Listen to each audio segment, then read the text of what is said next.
बिस्मिल्लाहिर्रहमानिर्रहीम। अस्सलाम वालेकुम। मोहम्मद नासिर यूसुफ हाजिर है एपिसोड 100 सीजन 2 अर्तुल गाजी के शॉर्ट रिव्यू के साथ। अगजा गुंदोगदू को बुलाते हैं और उससे सोने के सिक्के देते हैं और उसे कहते हैं कि मैंने कहा था ना कि मैं आपका साथ दूंगा, इसलिए मैंने अपनी घोड़ा गाड़ी बेच के ये सोने के सिक्के लिए।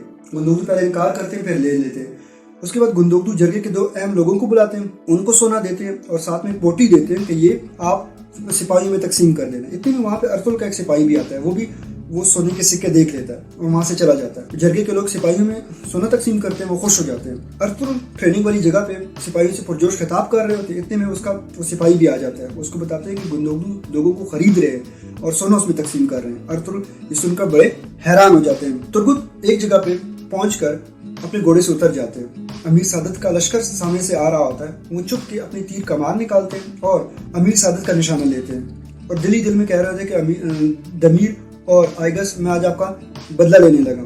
इसने अर्तुल और हम सब को बहुत परेशान किए रखा है, लेकिन बार बार सिपाही उसके सामने आ जाते हैं, जिसकी वजह से उसको मार नहीं सकते।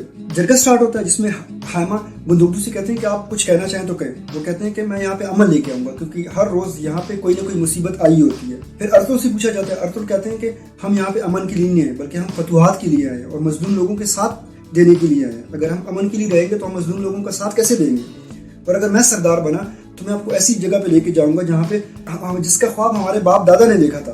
खैर, उसके बाद वोटिंग होती है जिसपे गुंदोगदू ने पहले से लोगों को खरीदा होता है। 10 लोग गुंदोगदू का साथ देते हैं और 6 लोग अर्तुल का साथ देते हैं और गुंदोगदू नया सरदार बन जाता है। उसके बाद सब लोग आके उसका हाथ चूमते हैं, जिसपे सुंदरतिकन आते हैं। सुंदरतिकन उसका हाथ चूमते हैं तो अर्तुल उठ के खड़े हो जाते हैं और कहते हैं कि तुमने दुश्मनों के साथ मिलकर कबीले को अंदर से और बाहर से दोनों से तबाह कर दिया। मैं अब इस कबीले में नहीं रहूंगा, मैं अपने लोगों के साथ यहाँ से हिजरत कर जाऊंगा। इस पर गुंदोगदू उसको जवाब देते हैं कि आपको तो अपने लोगों ने यहाँ पे सरदार मुंतखब नहीं किया, आप कैसे हिजरत पे जा सकते हैं। जिस पर अर्तुल कहते हैं कि मैं हजरत मोहम्मद सल्लल्लाहु अलैहि वसल्लम भी तो चंद लोगों के साथ हिजरत की थी, मैं यहाँ से हिजरत करूंगा और अपनी एक रियासत कायम करूंगा।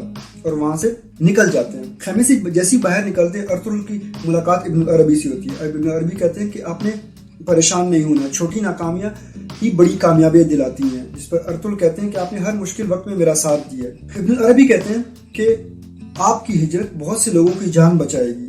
अर्तुल कहते हैं कि मैंने नुयान को मार दिया। इब्न अरबी कहते हैं कि मंगोल बहुत बड़ी फौज के साथ यहाँ पे हमला करने वाले हैं। गुंदोगदू अपने खेमे में खास लोगों को बुलाते हैं और उनको कहते हैं कि मैं कल अहलत जाऊंगा और एक अच्छी जगह मुंतखब करके वहाँ पे हम हिजरत करेंगे, आप लोगों ने उस वक्त तक तैयारी करनी है। उसके बाद खेमे में आते हैं तो वहाँ पे हायमा से कहते हैं कि मैं एक दावत बुला रहा हूँ, उसमें अर्तुल और हलीमा को भी दावत दूंगा। जिस पर सुंदरतिकन कहते हैं कि वो यहाँ पे नहीं आएंगे। हायमा कहते हैं कि वो जरूर आएंगे, क्योंकि आखिरी मरतबा मैं आप सबको एक साथ देखूंगी।